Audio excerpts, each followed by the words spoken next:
नमस्कार, स्वागत है आपका जी मीडिया पर। हमारे साथ इस वक्त बातचीत करने के लिए मौजूद हैं एक बेहद ही ख़ास मेहमान, ब्रिटेन के deputy prime minister mister Nick Clegg. Nick, welcome to Zee Media. It's lovely to be here. Thank you. Nick, you are just out of a meeting with the Prime Minister of India. What did you guys discuss? Three things principally. Firstly, that of course we have a very, very important partnership and relationship between our two countries because of history, because of culture, because of politics, but also commercially. Britain is, by some reckoning, the largest investor in India, and India invests more in the United Kingdom than the rest of the European Union together. And I'm here with a significant business delegation, so we talked about the potential for further commercial cooperation. Secondly, education. There are hundreds of millions of young people in India who are looking for more skills, more education, more qualifications. We in the United Kingdom, we're very proud of the fact that 4 of the 6 top universities across the world are in the United Kingdom. We have a number of vocational colleges. Again, I have a number of people from universities and colleges with me on the delegation. And thirdly, climate change. I was hugely impressed and inspired by Prime Minister Modi's personal commitment to improving the respect for nature, ensuring that India, as it grows, that it also grows in a way which is environmentally sustainable. He obviously made a significant commitment in doing so in Gujarat, and he now wants to do so across India, and that is an area of great interest for me and for the British government as well, and it's an area where I think we can work further in the future. So commerce, education and climate change were the 3 principal areas that we discussed. There seems to be a lot of visits by top UK dignitaries to India since the Modi government has taken over.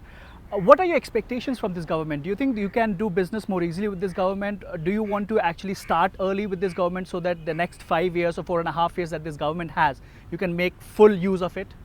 The reason why I'm visiting, why Prime Minister David Cameron has visited and will visit again, I hope, and other ministers have visited with such regularity, is firstly, of course, a relationship is not like a tap. You can't sort of turn it on and off.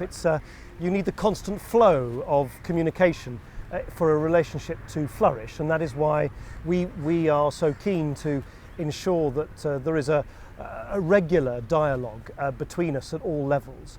But secondly, because Prime Minister Modi has been quite explicit that his central ambition is to transform the prosperity and economic fortunes of hundreds of millions of Indians.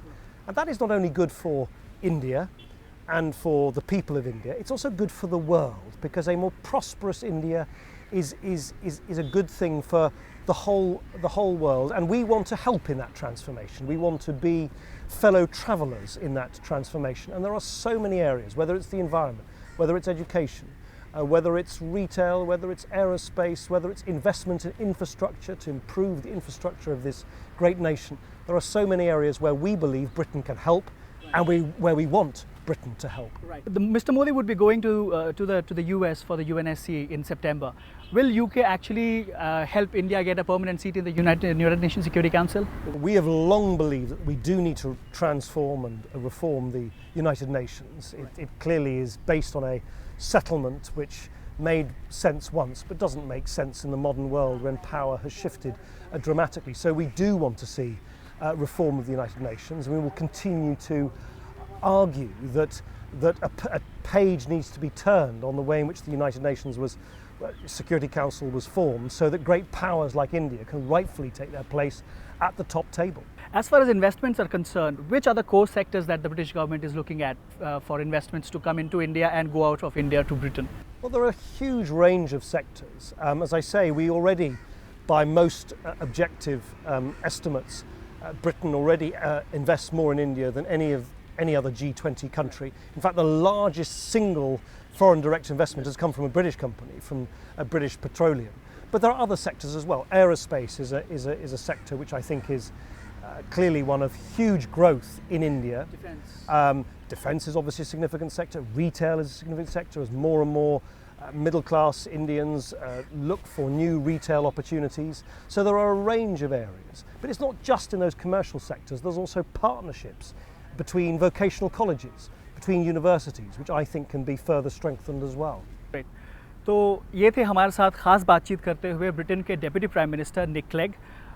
उनका ये कहना है कि भारत और UK के जो रिश्ते हैं उनके अच्छे दिन अब आ रहे हैं और बहुत जल्द इनमें और अच्छाई देखने को मिल